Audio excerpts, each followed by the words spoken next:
sains, ya, mata kuliah Islam dan sains. Pada pertemuan perdana ini saya hanya akan melakukan review atau overview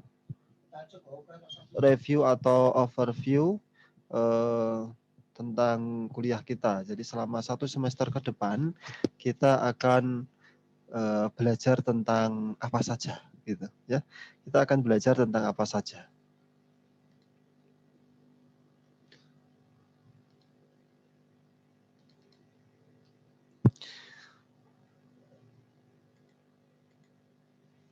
Nah, ini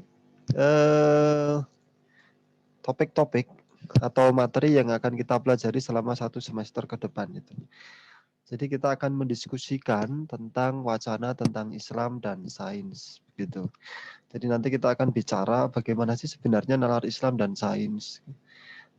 Sering kita mendengar atau mungkin membaca kayak gitu, bahwa sains dan Islam itu dua hal yang berbeda, gitu. Agama itu berangkat dari keyakinan, sains itu berangkat dari keraguan. Karena itulah keduanya tidak bisa dipertemukan. Keduanya tidak bisa disatukan. Kalau ingin bicara satu peristiwa, ya dilihat dulu. Ini kita mau menggunakan nalar agama atau mau menggunakan nalar sains, begitu. Ada banyak sekali tipikal-tipikal pendapat-pendapat atau argumen-argumen yang semacam itu yang bertebaran di buku-buku dan juga di internet, begitu ya.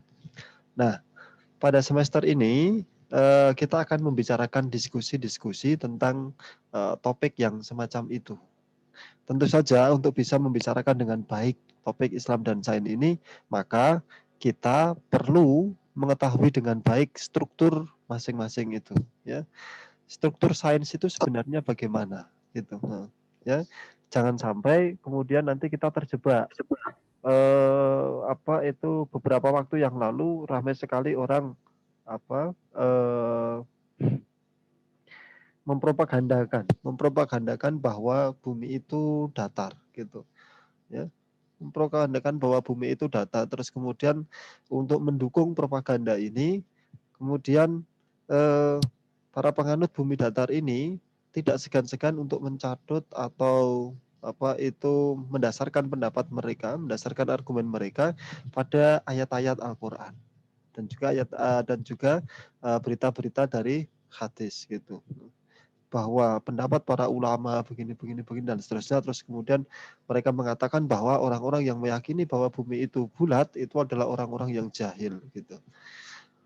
Ini bukan hanya pendapat bahwa bumi itu datar ini bukan hanya diikuti oleh orang-orang yang awam terhadap sains, bahkan beberapa sarjana fisika yang saya tahu itu juga mendukung pendapat ini. Sebagai sebuah pendapat di sains itu wajar, ya. Perbedaan pendapat di sains itu wajar. Tetapi yang menjadi aneh itu adalah ketika mereka dengan seenaknya menyeret ayat-ayat Quran dan berita-berita dari hadis itu ke dalam untuk mendukung, ya, atau membenarkan pemahaman mereka.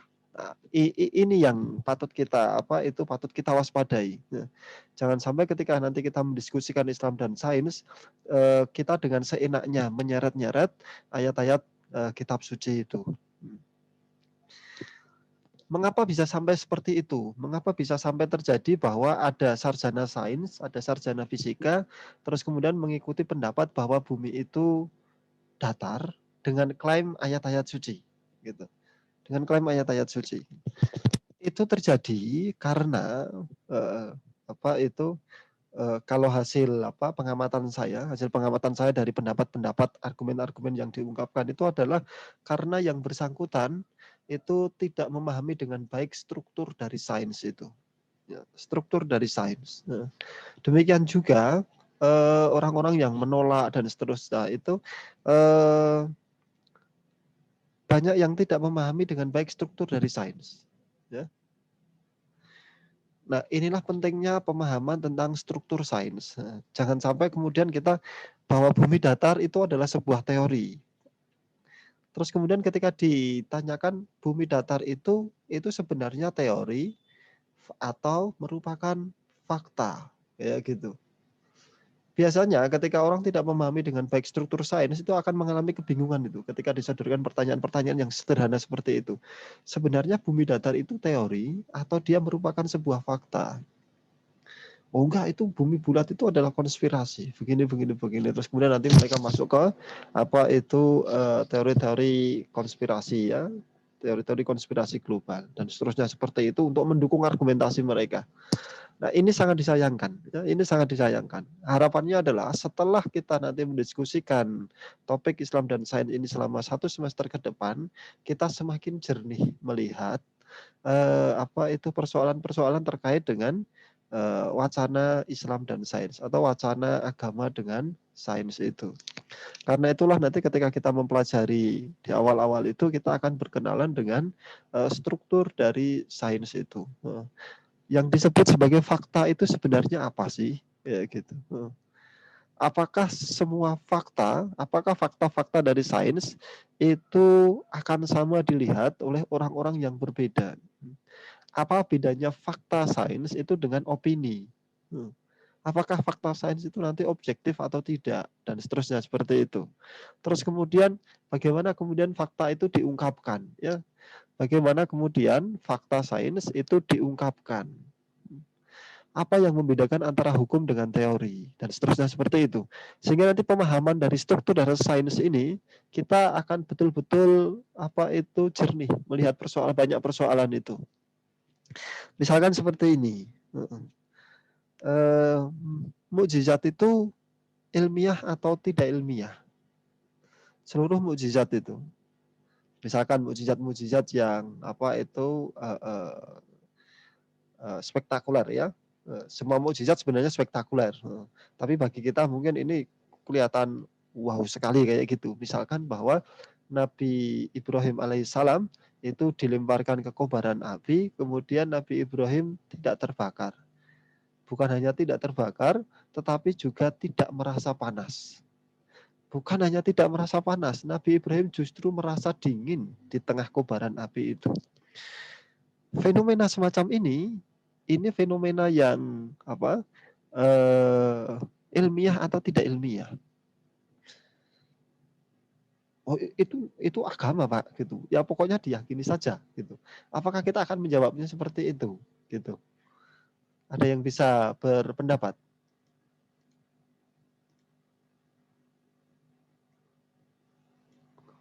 Coba Roisul Umam, Mas Roisul Umam.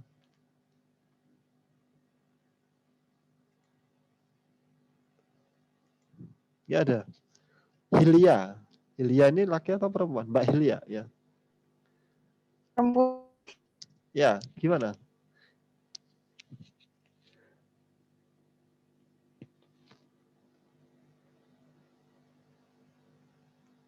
Kurang tahu saya, Pak. Enggak jawab ini bukan benar salah. Bukan benar salah. Ini bukan untuk diuji kayak gitu, tapi terhadap semacam itu ini sebenarnya menurut Anda itu bagaimana kayak gitu? Apakah ilmiah atau tidak ilmiah? Kalau ilmiah mengapa? Kalau tidak ilmiah mengapa kayak gitu?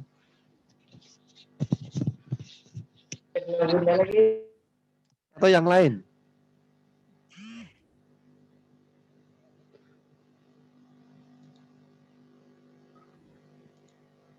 Tidak ilmiah mungkin Bapak. Tidak ilmiah. Mengapa tidak ilmiah? Karena itu sesuatu yang mungkin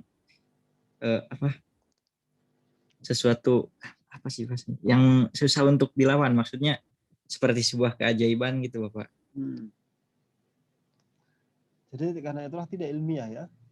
Iya Pak. Jadi sesuatu yang ajaib, sesuatu yang spektakuler, mukjizat kayak gitu level tertingginya kan mukjizat ya. Kalau para aulia itu kan karomah dan seterusnya seperti itu. Itu tidak ilmiah. Gitu. Tidak ilmiah. Tidak ilmiah itu berarti kan tidak ada ilmunya. Tidak ada ilmunya. Artinya kita tidak bisa memahami dengan baik seperti itu.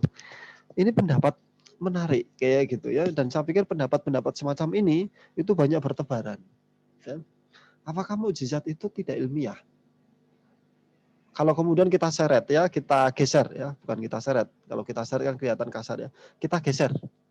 Kalau mukjizatnya itu adalah Al-Qur'an, apakah itu juga tidak ilmiah? Nah, ini pertanyaan-pertanyaan yang itu perlu kita jawab bersama dalam mata kuliah kita ini. Dan contoh kasus lain.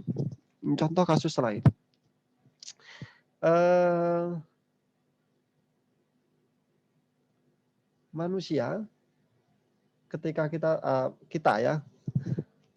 kita tidur itu, kita itu hidup atau mati?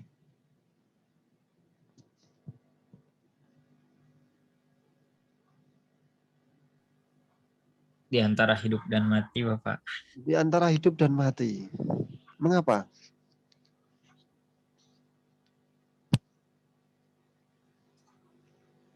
Dikatakan hidup karena memang organ di dalam tubuh kita masih bergerak seperti bernapas, jantung berdetak.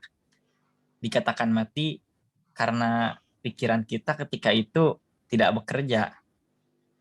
Pikirannya nggak bekerja. Tapi kita bisa mimpi itu bagaimana?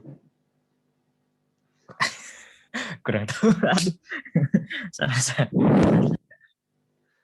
Ada yang berpendapat bahwa kita saat itu hidup. Ketika manusia tidur itu, manusia itu masih hidup.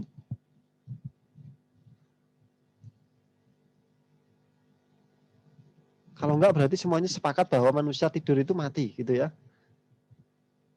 Enggak, Pak. Huh? Tidak, Pak. Hidup.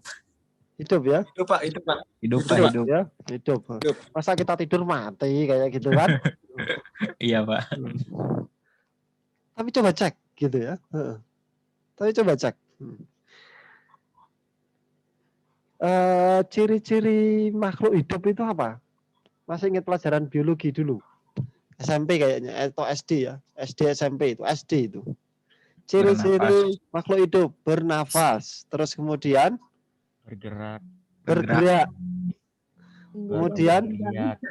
Berkembang biak. 3. Tumbuh. 4. 5.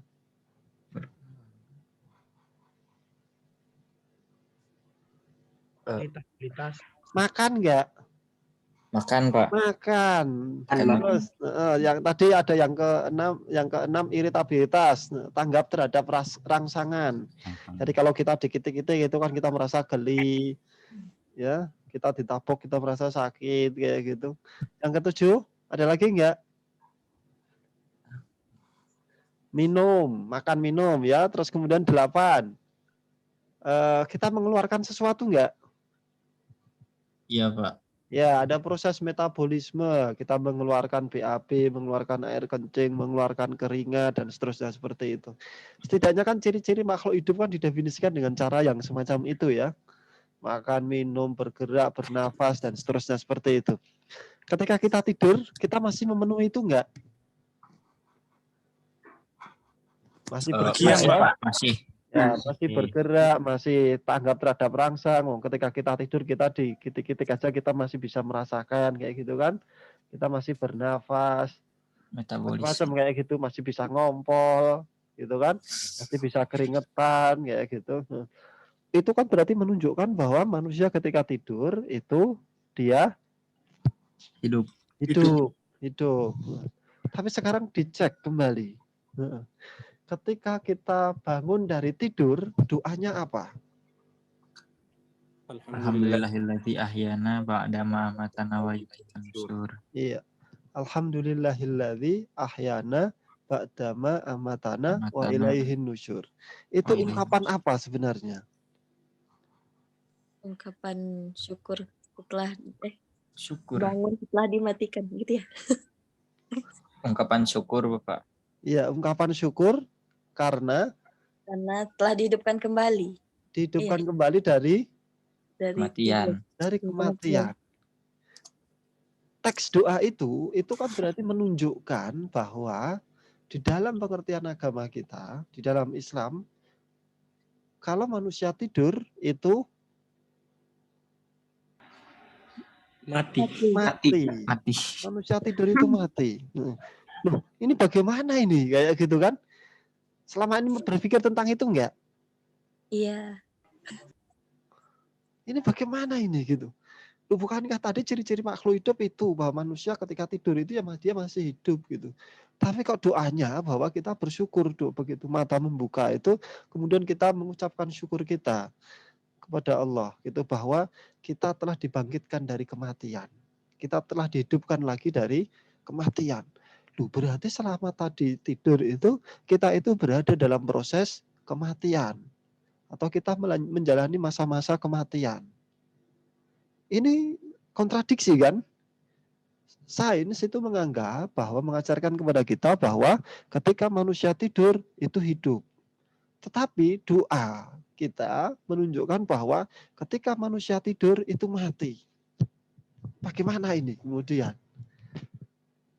Ini kan menarik, ya. Bagi kalau kita berpikir sendiri kayak gitu, mungkin ini akan dianggap ini kontradiksi. Wah, ini agama nggak cocok ini sama sains ini. Ini nggak beres ini, agamanya salah ini gitu. Oh, manusia tidur kok mati kayak gitu. Jelas-jelas bahwa masih ada, masih bisa bergerak, masih bisa bernafas dan seterusnya seperti itu. Nah, ini kontradiksi ini baru bisa kita damaikan kalau kita mengetahui dengan baik struktur dari sains itu. Oh, sains itu seperti ini. Karena itulah ketika manusia itu tidur, dalam pengertian sains manusia itu hidup. Kayak gitu. Nanti di pertemuan berikutnya kita akan membicarakan tentang itu. Salah satunya seperti itu. Jadi ada hal-hal yang mungkin bagi kita kontradiksi, tetapi dengan mengetahui struktur dasar dari sains, bagaimana sains itu tegak berdiri, nah kita nanti akan mudah untuk memahami hal-hal yang semacam itu. Apakah ada lagi yang lain? Banyak sekali itu, ya. Banyak sekali. Misalkan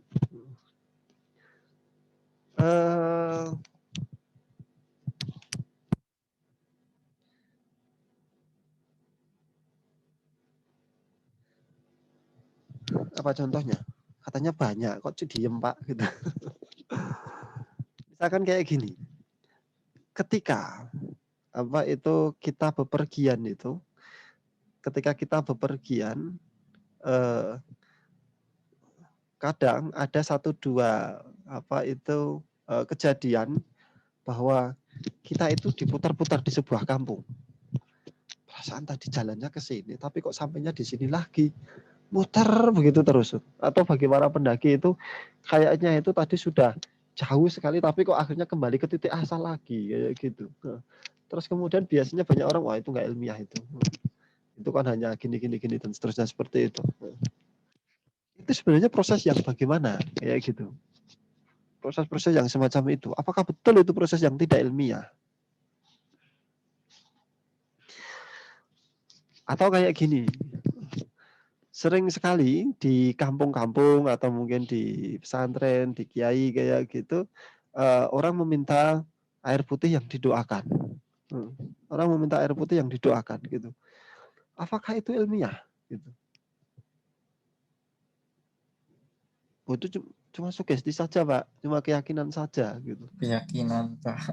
Ya, itu cuma keyakinan saja gitu. Tapi mengapa itu marak sekali terjadi kayak gitu? Mengapa sains tidak pernah bilang bahwa itu ilmiah? Atau setidaknya mengapa orang-orang itu pandangannya terpecah, itu cuma keyakinan saja, itu tidak ilmiah kayak gitu. Mengapa air putih terus kemudian dibacakan doa, ya, entah dibacakan Fatihah atau apa kayak gitu, kemudian pada level-level tertentu itu bisa dianggap sebagai obat.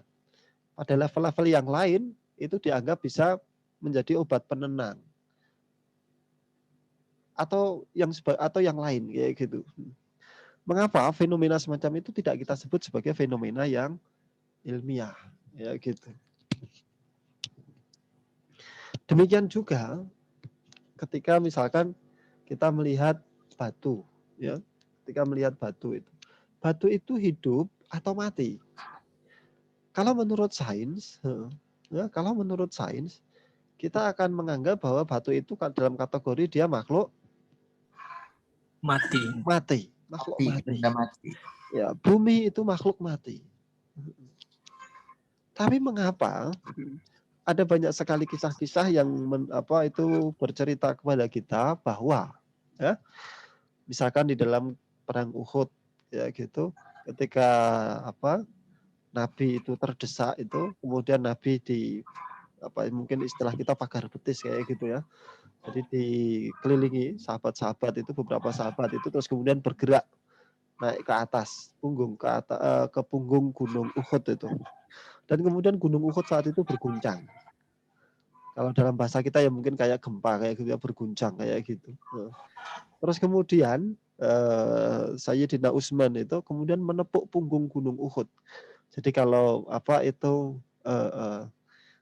kita rekonstruksi itu, maka tangan Sayyidina Utsman itu kemudian menepukkan tangannya itu ke tanah, ke punggung gunung Uhud itu, sambil berkata gitu, wahai Uhud gitu, apakah kamu tidak tahu siapa yang ada di atasmu sekarang?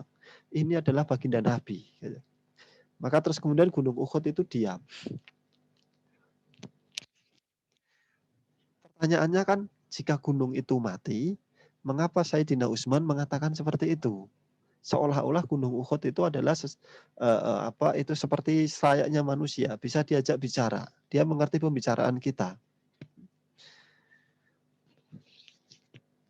Oh, itu kan cuma cerita, itu hikmah. Gitu. Apakah hanya sekedar seperti itu saja? Gitu. Ada banyak lagi cerita-cerita yang lain gitu ya. Ketika Nabi Musa alaihissalam itu mandi di sebuah telaga kayak gitu, terus kemudian ketika melepaskan pakaiannya, kemudian pakaiannya disampirkan, bahasa Indonesianya apa disampirkan itu, disampirkan di atas batu, kemudian batunya itu lari gitu. Di hadisnya seperti itu, batunya itu lari gitu. Wah, akhirnya kan Nabi Musa alaihissalam kemudian kan langsung mentas, lari mengejar batu itu. Kemudian setelah ketemu batu itu dipukul habis-habisan dengan tongkatnya itu. Coba bayangin kita lagi mandi di umbul kayak gitu, terus kemudian pakaian kita ya, ketika kita mandi sendiri di umbul, kemudian pakaian kita lepas semuanya, terus kemudian sampirkan di batu, batunya lari kayak gitu. Mungkin kita malah pingsan ya. Kalau kita yang mandi seperti itu mungkin malah kita langsung pingsan nenggon itu. Semaput semaput ya. Oh, itu kayak kisah legenda kayak gitu kan.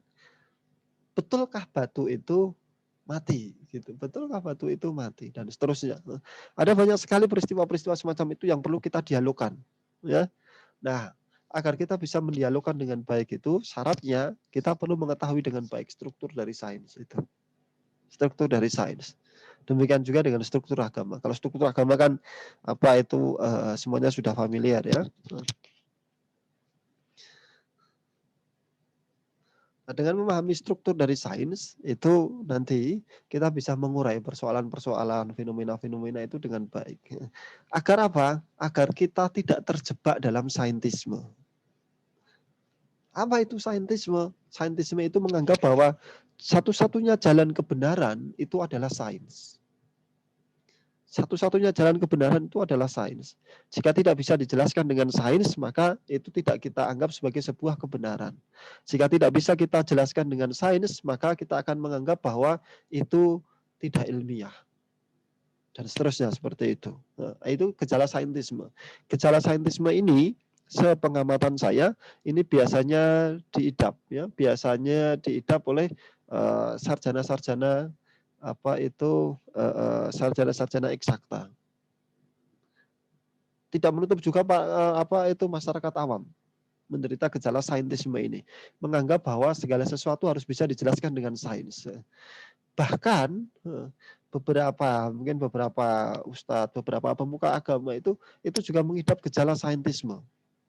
Misalkan kayak gini, bahwa obat itu akan diterima oleh syar'i jika obat itu bisa dijelaskan dengan sains. Jika tidak bisa dijelaskan dengan sains, tidak ada logika sebab akibat yang bisa dijelaskan dengan sains, maka obat itu dianggap sebagai obat yang tidak syar'i. Pernah ada majalah yang mengatakan seperti itu. Artinya apa? Ini gejala saintisme. Ini gejala saintisme. Ini kalau kita pakai prinsip utama kita, prinsip utama bahwa ilmunya manusia itu cuma setetes air saja. Artinya apa? Ada banyak hal yang justru tidak diketahui oleh manusia. Maka kalau kita itu mengatakan bahwa segala sesuatu yang tidak bisa dijelaskan itu sebagai tidak ilmiah, ini aneh. Karena kita hanya bisa menjelaskan segala sesuatu itu dengan sangat sedikit sekali. Ya. Karena Allah sendiri yang menyatakan bahwa ilmunya manusia itu cuma setetes air laut. Gitu. Berarti kita hanya bisa menjelaskan ilmu itu, perihal ilmu, perihal keilmuan itu, hal ikhwal keilmuan itu serba sedikit sekali. Artinya di luar yang bisa kita jelaskan itu masih terbentang luas yang tidak bisa kita jelaskan. Maka begitu kita menolak bahwa ada sesuatu yang tidak bisa kita jelaskan itu kemudian dianggap sebagai tidak ilmiah, tidak syar'i dan seterusnya, maka ini gejala saintisme. Gejala saintisme ini sudah hinggap di masyarakat kita. Misalkan kayak gini. Kalau ada orang meninggal, apa pertanyaannya?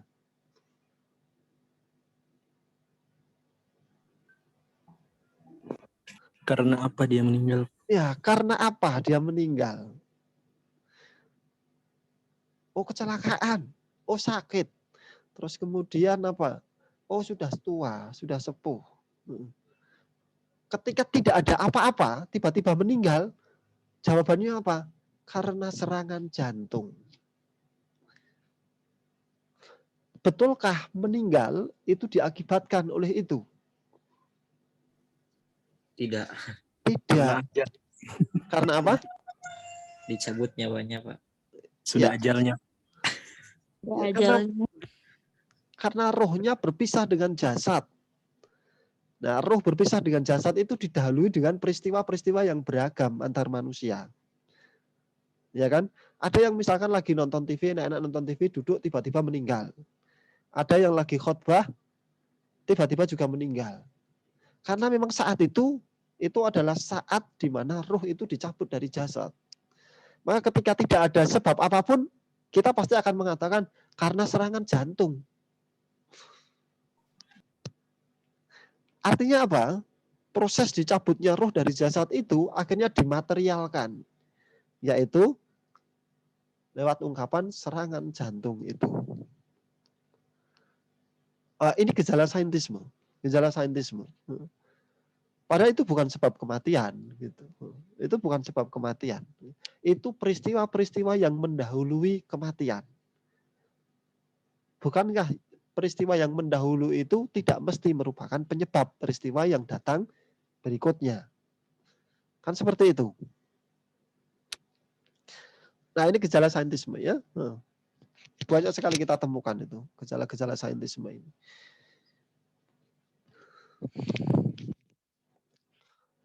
Ada pertanyaan sampai di sini? Nah, bukunya apa yang bisa kita pakai? Ada banyak buku yang bisa dipakai. Anda pakai, ada buku tentang integrasi, interkoneksi, ada buku tentang islamisasi sains, ada buku Ian Barbour yang dia mendiskusikan tentang 4 tipologi atau 4 wacana agama dengan sains itu. Terus ada bukunya Hauck, John F. Hauck, ada bukunya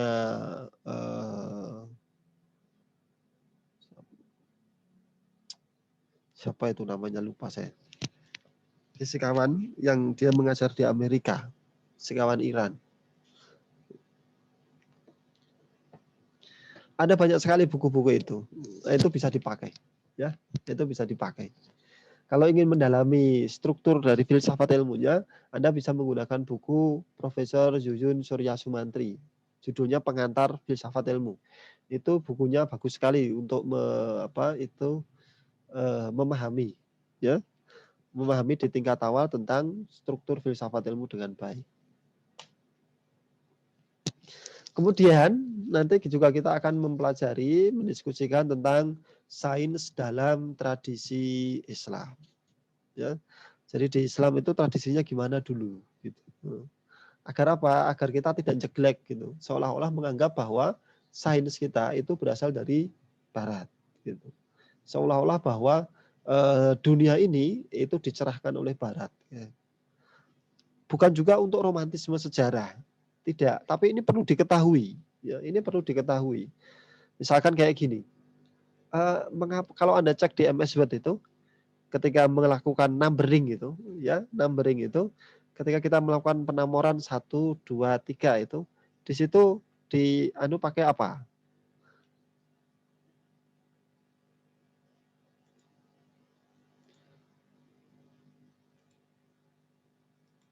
Jadi ketika kita melakukan numbering ini, ya,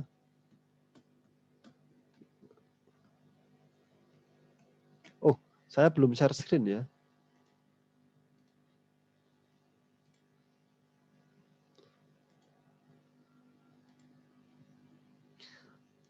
Nah, ini misalkan ini saya buat penomoran ya.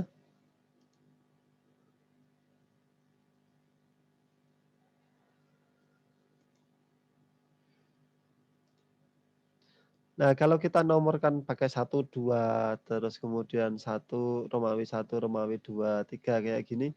Ini kan kalau kita nomor pakai ini namanya apa ini? Penomoran apa? Angkanya angka disebut sebagai angka apa?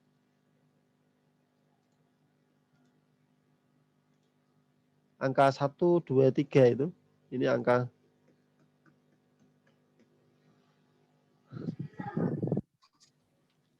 disebut angka apa ini? Latin.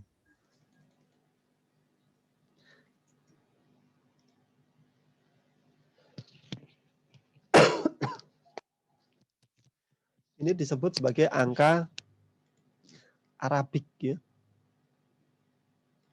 Arabic number.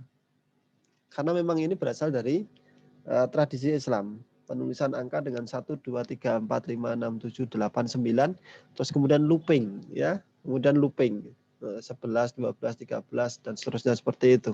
Bedakan dengan misalkan kalau kita ingin menulis angka 1 dengan angka Romawi itu 1 seperti ini. 2 itu 1 tambah 1. 3 1 tambah 1 tambah 1.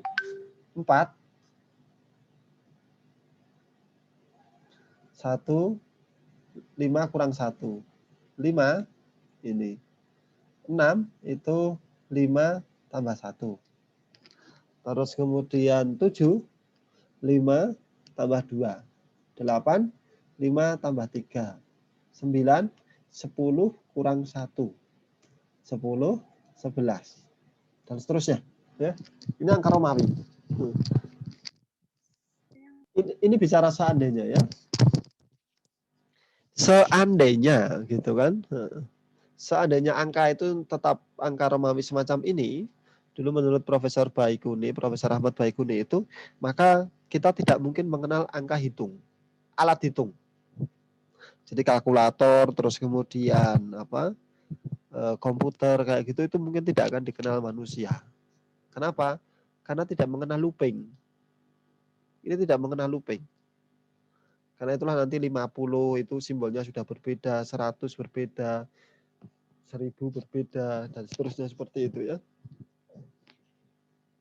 Tapi kalau angka 1, 2, 3, 4, 5, 6 ini kan looping terus. Ya, berulang kembali. Berulang kembali. Nah, ini yang memudahkan penyusunan atau bagaimana manusia mengkonstruksi alat hitung gitu. Nah, itu berasal dari tradisi peradaban Islam. Kayak gitu. Ini bukan romantisme, tapi ini perlu kita ketahui kayak gitu ya. Ini perlu kita ketahui. Gitu. Jadi salah satu sumbangan terbesar itu yang masih kita pakai itu angka semacam ini. Ya. Angka 1, 2, 3 dan seterusnya seperti itu. Nah, itu bisa dicek di sini. Optionnya mana?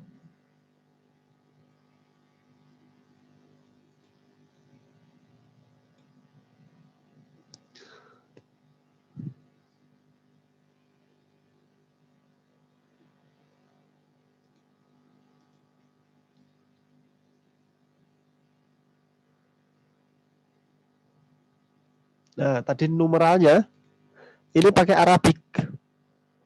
Itu Arabik itu tadi. Ini kelihatan ya? Kelihatan, Pak. Kelihatan. Ya Arabik itu. Nah, numerannya itu. Jadi ketika diklik numerannya itu Arabik itu 1 2 3 4 5 itu. Yang ini yang Arabik itu. Tadi kan kita pakai ini, numerannya pakai ini. Ya 1 2 3 ini Arabik. Ya, itu salah satu peninggalan kayak gitu yang perlu kita ketahui. Ya.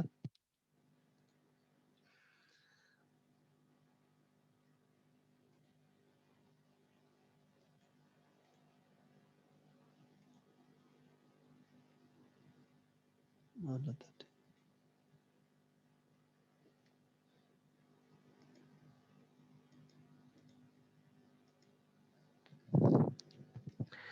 Nah, setelah itu nanti kita bicara sains dalam tradisi Barat. Nah, di Barat itu sains dikembangkan dengan cara yang apa, dengan cara bagaimana, dan seterusnya seperti itu. Sehingga nanti kita bisa mengenal mengapa kok sampai ada misalkan ada konflik antara agama dengan sains kayak gitu. Sejarahnya dulu gimana sih? Ya. Terus kemudian kita nanti juga berkenalan dengan isu-isu kontemporer, ya, isu-isu kontemporer gitu. Misalkan isu-isu tentang kosmologi gitu. Kita saat ini mengenal ya di kosmologi itu tentang penciptaan alam raya ini bahwa teorinya salah satunya adalah teori Big Bang. Gitu. Jadi ada satu titik partikel yang merupakan partikel awal mula jagat raya ini. Maka kalau menurut teori Big Bang itu kita, batu, laptop, hewan, bumi, matahari, dan seluruh bintang-bintang yang ada di alam raya ini kita berasal dari satu titik yang sama. Berasal dari partikel penyusun yang sama. Menurut teori Big Bang itu. Nah, kemudian kan di sini ada masalah, ya. Kemudian di sini ada masalah. Masalahnya apa? Misalkan masalahnya kayak gini. Titik awal partikel itu, apakah saat itu Tuhan itu berfirman kepada titik partikel itu? Kunnya itu kepada titik partikel itu? Atau bagaimana? Itu kan perlu kita diskusikan itu. Kalau Tuhan berfirman kepada titik partikel itu lalu kun itu, artinya apa? Yang kodim itu ada dua. Titik partikel itu dan Tuhan. Kan kayak gitu. Kalau menurut akidah kita, selain Tuhan, itu enggak kodim. Gitu kan. Mereka baharu. Mereka baharu. Yang kodim hanya Tuhan. Gitu. Karena itulah dia bersifat kidam.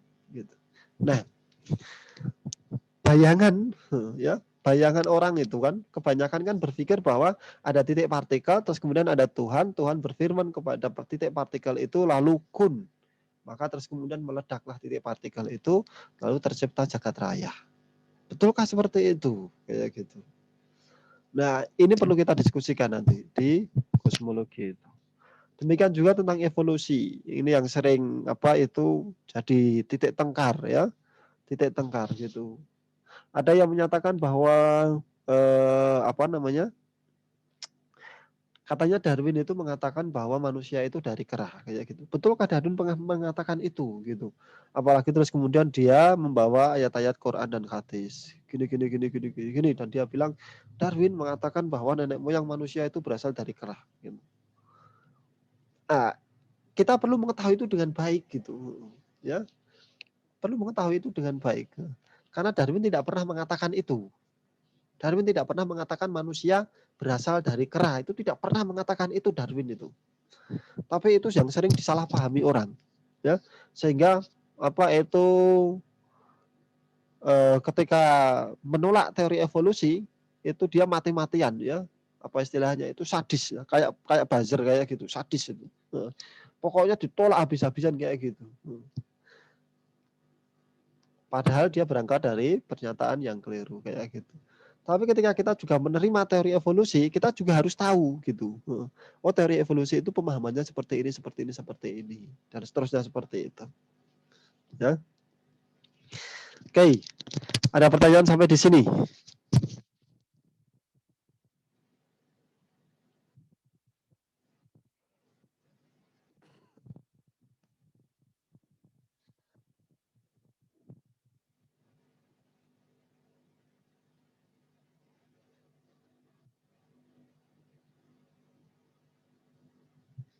Ada pertanyaan?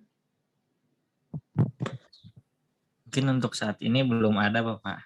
Belum ada ya. Baik. Jadi kira-kira ke depan kita akan mendiskusikan topik-topik yang semacam itu, ya. Topik yang semacam itu di Islam dan Sains, mata kuliah Islam dan Sains ini. Buku-bukunya tadi sudah. Terus kemudian kontrak kuliahnya gimana? Apakah pakai Zoom terus seperti ini atau bagaimana?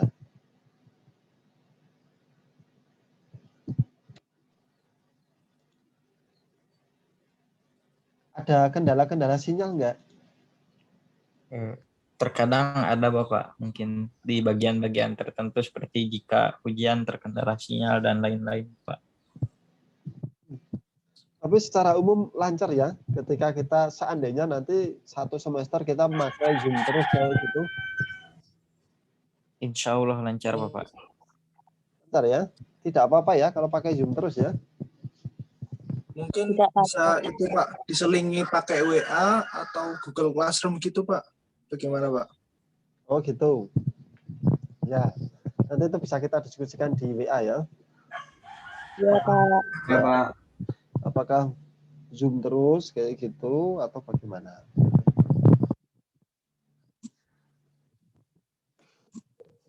Baik, kalau tidak ada pertanyaan, pertemuan pertama Tanya Pak, apa-apa? Ya, gimana?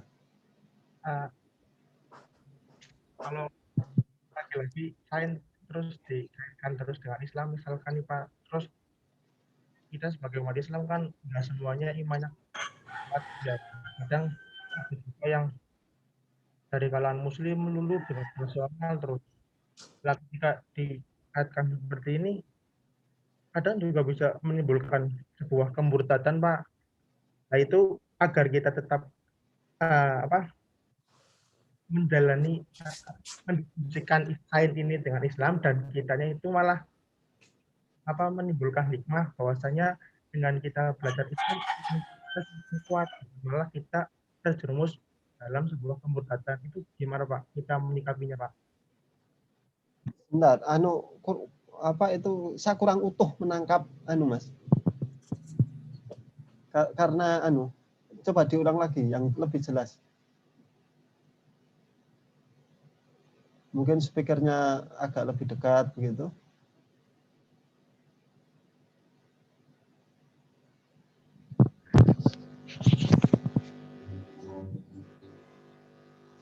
Ini Pak, Nah, jelas. kadang saya kan juga sering nemu di referensi kitab, terutama di kitab tauhid ya Pak. Kalau misalkan akalmu itu nggak sampai, itu jangan dipaksa untuk berpikir, karena ya akalnya manusia itu emang qasir, itu pendek gitu loh Pak. Jangan memikirkan suatu hal yang malah hal tersebut itu malah menimbulkan sebuah kemurtadan. Nah itu gimana Pak sebagai kita sebagai Muslim agar kita tetap mendiskusikan sains dengan berhubungan dengan Islam, yang mana hasil tersebut, diskusi tersebut itu malah menambah keimanan kita, malah menambah bahwasanya Allah itu zat yang maha besar Pak. Nah itu kita menyikapinya gimana Pak biar kita itu nggak sampai terjerumus ke arah kemurtadan Pak. Oh gitu. Ya. Ini pertanyaan bagus ini. Jadi begini, tujuan utama kita mendiskusikan agama dengan sains itu bukan untuk menghancurkan keduanya, enggak. Bukan untuk merobohkan sendi-sendi keyakinan agama kita, tidak. Juga bukan untuk meragukan sains, tidak. Tetapi justru agar kita bisa semakin kokoh akidah kita. Jadi ketika kita belajar sains itu, justru tujuan utamanya adalah kita semakin memahami keagungan Dia. Jadi justru agar kita itu berada di rel yang benar ketika memahami ciptaan Dia, ketika memahami tindakan-tindakan Dia, ketika memahami sunatullah Dia, ya, ketika memahami sunatullah gitu, sunah-sunah Dia yang berlaku untuk alam raya. Tujuannya justru itu. ya inilah niat yang berbeda ya. Kalau ada kalau orang tidak tidak beriman itu mempelajari alam raya, membongkar rahasia jagat raya kayak gitu kan memang tujuannya kadang justru untuk menunjukkan bahwa Tuhan itu tidak ada dan seterusnya seperti itu. Tapi tujuan kita nggak seperti itu. Tujuan kita justru bahwa kita meyakini pertama bahwa alam raya ini adalah makhluknya. Alam raya ini adalah ciptaannya. Maka ketika kita mempelajari alam raya, ketika kita mempelajari sains, itu tujuannya adalah dalam rangka untuk agar kita semakin dekat kepada Dia. Karena kita sedang melihat jejak-jejak Dia. Nah, tetapi sains ini kan sekarang arahnya kan sudah berbeda ya. Dalam tanda kutip arahnya kan sudah berbeda. Sains yang kita terima sekarang ini kan sudah kering dari nilai-nilai spiritual. Nah, sekarang kita punya tantangan. Bagaimana kemudian kita mendialogkan ini? Sains yang ada sekarang itu dengan spiritualitas kita. Selama ini pengalaman saya gitu. Pengalaman saya kayak gini. Jadi kalau kita belajar sains itu, terus kemudian kita itu justru jauh dari Tuhan, itu berarti kita salah niat. Sama seperti orang-orang yang mempertanyakan Tuhan itu. Ada orang-orang yang ke dalam krisis jati diri itu mencari Tuhan dan seterusnya seperti itu. Kalau niatnya benar, sebelum dia mati, dia pasti akan ketemu Tuhan. Tapi kalau niatnya salah, ya dia nggak akan ketemu Tuhan. Serumit apapun kisah dia kayak gitu. Tapi kalau niatnya benar, dia pasti akan ketemu Tuhan. Karena janji Tuhan seperti itu. Jadi orang yang mencari Tuhan itu, kalau niatnya benar itu memang mencari kebenaran dan dia pasti akan ketemu Tuhan ya. Maka ketika kita mempelajari sains itu, kita jauh lebih dalam tanda kutip itu jauh lebih rendah daripada itu levelnya, ya. Jauh lebih rendah daripada itu levelnya. Kita sedang mempelajari makhluknya, sedang mempelajari tindakan-tindakan dia di alam raya ini, sedang mempelajari sunnah-sunnah dia yang diberlakukan di alam raya ini. Karena itulah ujung-ujungnya harusnya kita justru semakin dekat dengan dia, ya gitu. Jadi justru tujuan kita seperti itu. Jadi agar iman kita semakin kokoh dan pada saat yang sama kita tidak anti sains. Karena kadang ada orang yang religius begini-begini dan seterusnya, tetapi dia ternyata memiliki pemahaman yang sekuler, memiliki pemahaman yang bahwa Tuhan itu tidak bekerja di alam. Ada banyak juga seperti itu, gitu. Jadi ketika dia bicara tentang sains dan seterusnya seperti itu, Tuhan itu tidak bekerja di situ. Ya. Nah, kita tidak seperti itu harapannya. Harapannya ya kita bisa berislam dengan baik dan pada saat yang sama kita bersaing dengan baik. Harapannya seperti itu. Itu Mas.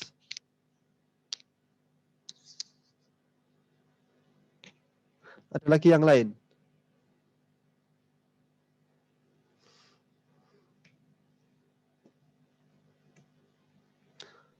Makasih, Pak. Ya, sama-sama. Ada yang lain?